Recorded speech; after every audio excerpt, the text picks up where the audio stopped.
नमस्ते, good morning. आज का हमारा चैप्टर है कक्षा 8 का सामाजिक विज्ञान भूगोल विषय का खनिज और शक्ति संसाधन। अगर आपको यह हमारा वीडियो पसंद आता है तो हमारे चैनल को सब्सक्राइब करिए, लाइक करिए और कमेंट्स करिए। चलिए देर न लगाते हुए आज का हमारा टॉपिक शुरू करते हैं। हमारे टॉपिक के अंतर्गत आज हम चर्चा कर रहे हैं खनिज पदार्थों के ऊपर। सबसे पहले खनिज क्या होता है, देखिए खनिज की परिभाषा के आधार पर खनिज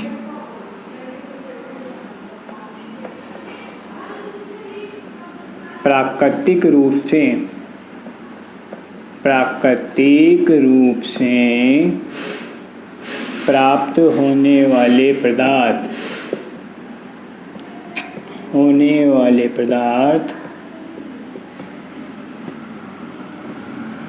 जिनका निश्चित रासायनिक संगठन हो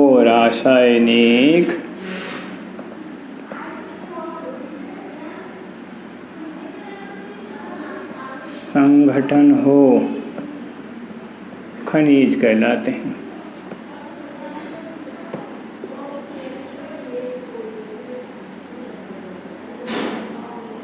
देखिए खनिज की परिभाषा बताई गई है, प्राकृतिक रूप से प्राप्त होने वाले पदार्थ जिनका निश्चित रासायनिक संगठन हो खनिज कहलाते हैं। सरल भाषा में जमीन खोद कर जो पदार्थ निकाले जाते हैं वह खनिज कहलाते हैं। अब देखिए खनिजों के लिए वितरण क्या था, बताया गया कि खनिज जो है सभी क्षेत्रों में समान मात्रा में वितरित नहीं है, उपलब्ध नहीं है। खनिज विशेष प्रकार के क्षेत्रों में या सेल समूहों में संकेंद्रित होते हैं। कुछ खनिज ऐसे भी होते हैं जो उन क्षेत्रों में पाए जाते हैं जहां पर आसानी से पहुंच पाना संभव नहीं है। वह क्षेत्र आते हैं अंटार्कटिका महाद्वीप के क्षेत्र या अटलांटिक के आसपास के क्षेत्र जहां पर मनुष्य का पहुंच पाना थोड़ा मुश्किल कार्य है। अब देखिए खनिज जो है, इनके खनिज जो होते हैं, ये खनिज विभिन्न प्रकार के खनिज होते हैं। ये भूवैज्ञानिक परिवेश में अलग अलग दशाओं में निर्मित होते हैं। ये बिना किसी मानवीय हस्तक्षेप के प्राकृतिक प्रक्रियाओं के द्वारा निर्मित होते हैं। इन खनिजों को इनके भौतिक गुणों के आधार पर पहचाना जा सकता है। खनिज जो पहचानते हैं उनके भौतिक गुण होते हैं, जैसे रंग हो गया, घनत्व हो गया, कठोरता हो गई, या रासायनिक गुण या विलेयता के आधार पर हम खनिजों को आसानी से पहचान सकते हैं। देखा होगा आपने, आप नियमित रूप से विद्यालय जाते हैं तो विद्यालय में उपयोग में आने वाली लोहे की टेबल कुर्सियाँ किसकी बनी, क्या है ये, लोहे की बनी। लोहा क्या है, खनिज है। तो बहुत से हम नियमित रूप से बहुत से खनिजों का उपयोग करते रहते हैं। अब देखिए खनिजों के प्रकार के आधार पर हम चर्चा करते हैं। खनिजों के प्रकार बताए गए हैं, देखिए खनिजों के प्रकार।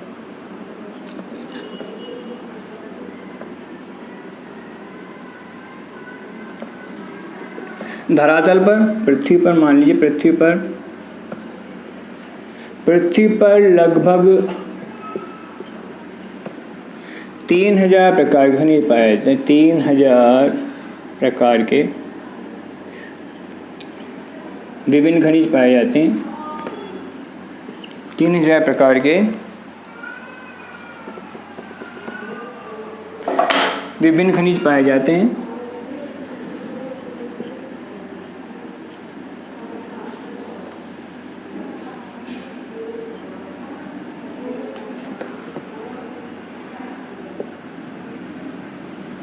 संरचना के आधार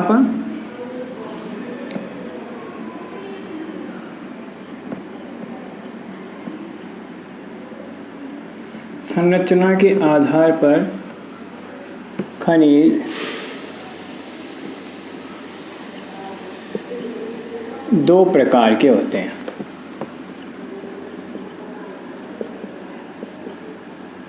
संरचना का मतलब होता है बनावट के आधार पर दो प्रकार के होते हैं, जिसके लिए हम एक डायग्राम बनाएंगे। डायग्राम से हम इसको समझने की कोशिश करेंगे। देखिए सबसे पहले लिखते हैं हम खनिज। इस डायग्राम को हम बना रहे हैं, खनिज हो गया। अब खनिज जो होता है इसे हम जो संरचना के आधार कितने भागों में बांटा गया है? वेरी गुड, 2 भागों में। अब 2 भाग कौन कौन से हैं? एक है धात्विक खनिज, धात्विक खनिज, और एक है अधात्विक खनिज। ठीक है, फिर धात्विक खनिजों को भी 2 भागों में बांटा गया है। धात्विक खनिजों को भी 2 भागों में बांटा गया है, लौह खनिज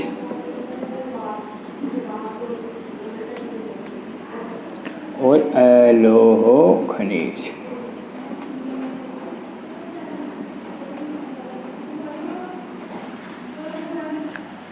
देखिए, खनिज 2 प्रकार के बताए गए संरचना के आधार पर, एक धात्विक खनिज, एक अधात्विक खनिज। बाद में धात्विक जो खनिज है उसे भी 2 भागों में बांट दिया गया है। अब धात्विक खनिज क्या होता है, इसकी हम परिभाषा लिखते हैं। देखिए, धात्विक खनिज क्या होता है, इसे मिटा देता हूं मैं, अगर आप उतारना चाहें तो उतार सकते हैं। अब इसे मिटाकर हम धात्विक खनिज, अधात्विक खनिज परिभाषा और उनके प्रकारों के बारे में जानकारी लेंगे।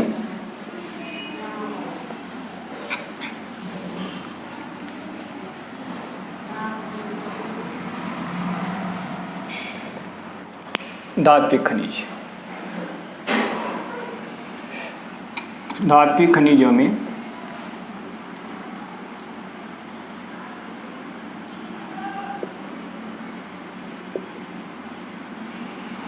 धातु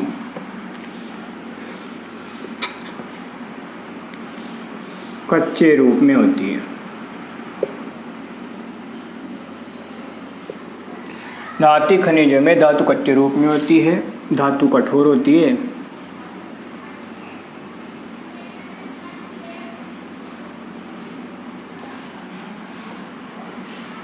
धातु कठोर होती है जो ऊष्मा तथा विद्युत में, जो ऊष्मा तथा विद्युत को सुचालित करती है, सुचालित करती है, मतलब ये ऊष्मा और विद्युत को सुचालित करती है, जिसमें द्युति व चमक की विशेषता होती है, जिसमें द्युति या चमक की विशेषता होती है,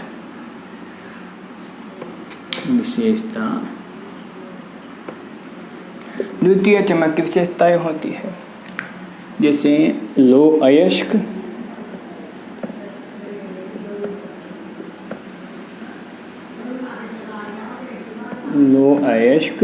आदि इसके उदाहरण है।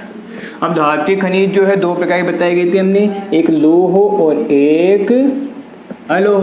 अब लोह का धात्विक खनिज देखिए, इनमें लोहा होता है, इनमें लोहे की मात्रा होती है, इनमें लोहा होता है,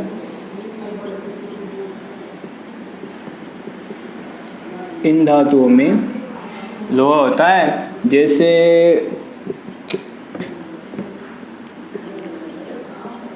लोह अयस्क और मैग्नीज, ये है जिनमें लोह धातु के अंतर्गत जो आते हैं। दूसरा अलोह धात्विक खनिज, इनमें लोहा नहीं होता है, इनमें लोहा नहीं होता है, इनमें लोहा नहीं होता है। जबकि और धातुएं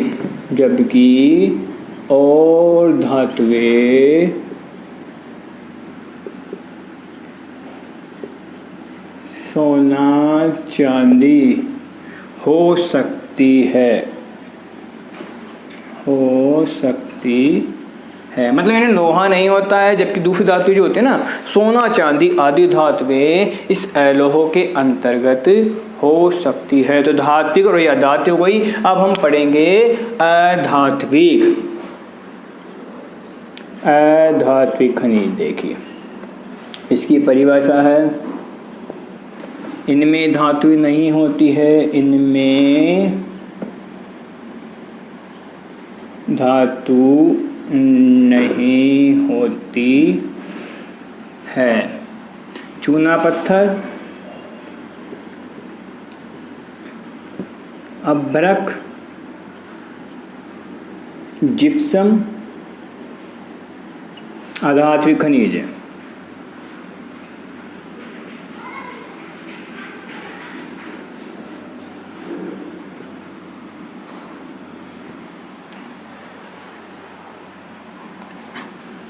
प्राकृतिक ईंधन,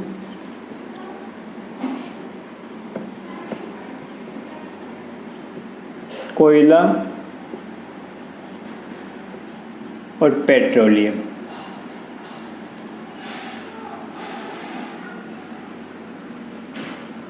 ये भी अधात्विक खनिज है। अधात्विक खनिज है। कुल मिलाकर एक बार फिर देखते हैं हम खनिजों के आधार पर खनिज दो प्रकार होते हैं, धात्विक, अधात्विक। धात्विक खनिज के लिए कहा गया है धात्विक खनिजों में धातु कच्चे रूप में होती है। धातु जो होती है वह कठोर होती है, ऊष्मा तथा विद्युत को ये सुचालित करती है, जिसमें द्युति व चमक की विशेषता होती है। ये बताया गया है धातु के लिए। धातु के उदाहरण के रूप में लौह अयस्क बताया गया था। धात्विक जो खनिज है वह दो भागों में बांटी गई है, लौह धात्विक खनिज और अलोह धात्विक खनिज। लौह धात्विक खनिज वो होती है जिनमें लोहा होता है, उदाहरण के रूप में लौह अयस्क और मैग्नीज। जबकि अलोह धात्विक खनिज वो होती है इनमें लोहा नहीं होता है, जबकि अन्य जो धातु होती है वो इनमें मिल सकती है, जैसे सोना और चांदी। अब देखिए खनिज का दूसरा प्रकार अधात्विक खनिज, इनमें धातु की मात्रा नहीं होती, धातु होती ही नहीं है, जिनमें चूना पत्थर, अभ्रक और जिप्सम अधात्विक खनिज माने गए हैं। जबकि प्राकृतिक ईंधन के रूप में भी कोयला और पेट्रोलियम ये भी अधात्विक खनिज माने गए हैं। अब देखिए हमने परिभाषा पढ़ी थी, जमीन खोदकर निकाले जाने वाले पदार्थ खनिज कहलाते हैं। तो अब खनिज को निकालने के लिए हम विभिन्न प्रकार की विधियों का प्रयोग करते हैं, जिनमें हम आखनन, प्रवेधन या खनन कार्य के विधियों के द्वारा हम खनिज को जमीन से बाहर निकालते हैं। अब खनन क्या होता है इसके ऊपर आइए देखते हैं। पहले इसे मिटा देते हैं और फिर खनन क्या होता है ये देखिए।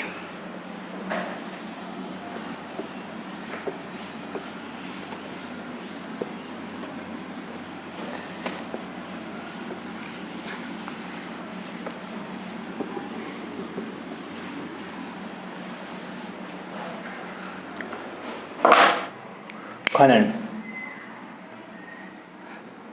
हम खनन पढ़ रहे हैं तो देखिए पृथ्वी की सतह के अंदर दबी शैलों, पृथ्वी की सतह के अंदर दबी शैलों में स्थित खनिजों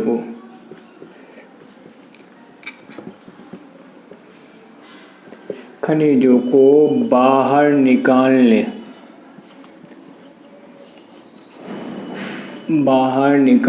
की प्रक्रिया खनन कहलाती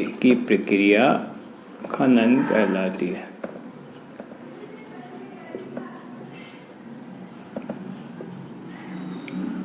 प्रक्रिया खनन करती है। पृथ्वी की सतह के अंदर दबी शैलों मतलब चट्टानों में स्थित खनिजों को बाहर निकालने की जो प्रक्रिया अपनाई जाती है वह खनन कहलाती है। खनन क्या है? खनन देखिए खनिजों को बाहर निकालने की, खनिजों को निष्कर्षण करने की एक विधि है। खनिजों का निष्कर्षण करने के लिए 3 प्रकार की विधियों का प्रयोग किया जाता है। पहली विधि आती है खनन, दूसरी आती है प्रभेदन और तीसरी जो विधि होती है वो होती है आखनन। ठीक है। अब खनन को 2 भागों में बांटा गया है। खनन में एक आता है विवर्त खनन प्रक्रिया और दूसरी होती है कूप की। विवर्त खनन क्या होता है? बहुत बार क्या होता है, खनिज जो होते हैं अधिक गहराई में नहीं होते हैं और पृष्ठीय स्तर को हटाकर ही खनिजों को प्राप्त कर लिया जाता है। बहुत बार क्या होता है, खनिज अधिक गहराई में स्थित नहीं होते हैं और पृष्ठीय स्तर को हटाकर ही उन खनिजों को प्राप्त कर लिया जाता है। उस विधि को विवर्त खनन विधि कहा जाता है। जबकि गहन वेधन जिन्हें हम कूपकी कहते हैं, गहन वेधन जिन्हें हम कूपकी कहते हैं, अधिक गहराई में स्थित खनिज निक्षेपों तक पहुंचने के लिए, जो खनिज अधिक गहराई में होते हैं ना, जिन खनिजों क्षेत्र अधिक गहराई में होते हैं, अधिक गहराई में स्थित खनिज निक्षेपों तक पहुंचने के लिए ये कूपक बनाए जाते हैं। इन्हें हम कूपकी विधि कहते हैं। मतलब खनिजों को जो अधिक गहराई में स्थित है उन तक पहुंचने के लिए गहराई वाले कुएं खोदे जाते हैं। उन्हें विधि को, कुएं खोद कर खनिज निकालने विधि को कूपकी खनन विधि कहा जाता है। जबकि प्रभेदन के अंतर्गत, प्रभेदन की परिभाषा क्या होगी देखिए, धरातल में जो प्राकृतिक गैसें हैं वो अधिक नीचाई में स्थित है। धरातल में जो प्राकृतिक गैसें हैं वो अधिक नीचाई में स्थित है, तो उन गैसों तक पहुंचने के लिए गहन कूपों, गहरे कुओं का निर्माण किया जाता है। क्योंकि उन गैसों को बाहर निकालने के लिए, गहराई में स्थित है तो फिर गहराई में जाने के लिए गहरे कुएं खोदे जाते हैं और उन्हें बाहर निकाला जाता है। इस विधि को हम प्रभेदन विधि कहते हैं, यानी भेद कर बाहर निकालने की प्रक्रिया। अब फिर आता है आकलन।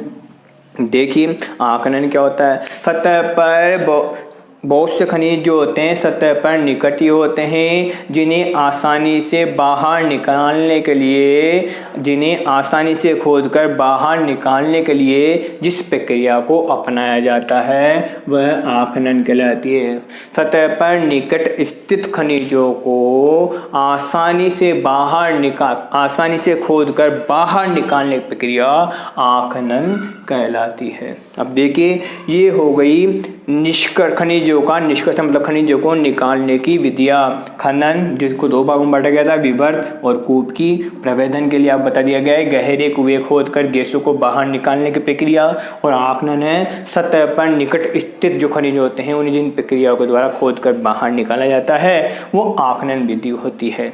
अब हम खनिजों का वितरण, खनिजों का वितरण। खनिज विभिन्न प्रकार की सेलों में पाए जाते हैं। कुछ खनिज आग्नेय सेलों में पाए जाते हैं, कुछ कायांतित में, तो कुछ से जो खनिज होते हैं वो अवसादी चट्टानों के अंतर्गत पाए जाते हैं। अब देखिए धात्विक जो खनिज होते हैं वो आग्नेय और कायांतित, धात्विक जो खनिज होते हैं वो आग्नेय और कायांतित चट्टानों के मध्य पाए जाते हैं। इन चट्टानों से विशाल पठारों का निर्माण होता है। मतलब धात्विक खनिज विशाल पठारी क्षेत्र में पाए जाते हैं जो आग्नेय और कायांतित चट्टानों से निर्मित होते हैं। जबकि हम अधात्विक खनिजों की बात करते हैं तो अधात्विक जो खनिज होते हैं वो विशाल मैदान व नवीन वलित पर्वतों के मध्य में पाए जाते हैं, क्योंकि अवसादी चट्टानों से इन्हीं का निर्माण होता है, जिनमें चूना पत्थर आदि जो खनिज होते हैं वो अवसादी चट्टानों के अंतर्गत ही पाए जाते हैं। अब देखिए खनिज जो है, इन खनिज को बचाना भी बहुत आवश्यक है, क्योंकि मानव जिस प्रकार से खनिजों का उपयोग कर रहा है उसकी तुलना में खनिजों को बनने में समय अधिक लग रहा है। मतलब खनिजों को बनने में हजारों वर्ष लग जाते हैं। खनिज खत्म तो हो जाते हैं परंतु खनिजों को बनने में एक लंबी प्रक्रिया तय होती है और लगभग हजारों वर्षों के बाद में वो खनिज पैदा होते हैं, क्योंकि खनिज जो है अनवीकरणीय है। अब खनिजों को अगर उपयोग में बनाए रखना है तो फिर खनिजों का संरक्षण करना बहुत आवश्यक है और इसके लिए प्रक्रिया अपनाई जा सकती है। धातुओं का पुनर्चक्रण प्रक्रिया के द्वारा हम खनिजों को बचा सकते हैं। कम से कम उपयोग कर हम खनिजों को बचा सकते हैं, क्योंकि धरातल पर अगर खनिज खत्म हो गए तो इन्हें बनने में इनको बनने में हजारों वर्ष लग जाते हैं, इसलिए खनिजों का संरक्षण करना आवश्यक है। जरा सोचिए, आप जिन गाड़ियों में बैठकर विद्यालय जाते हैं, बसों में विद्यालय जाते हैं, जिन गाड़ियों में बैठकर एक क्षेत्र दूसरे क्षेत्र में जाते हैं, अगर पेट्रोल डीजल खत्म हो गया, गैस खत्म हो गई, तो फिर उन वाहनों का, उन गाड़ियों का, उन बसों का क्या उपयोग रह जाएगा। इसलिए प्राकृतिक रूप से जो चीज़ें हमें प्रकृति के द्वारा प्रदान की गई है, उन्हें बचाए रखने के लिए हमें प्रयास करने पड़ेंगे। अब अगला चैप्टर चलेगा हमारा शक्ति संसाधन।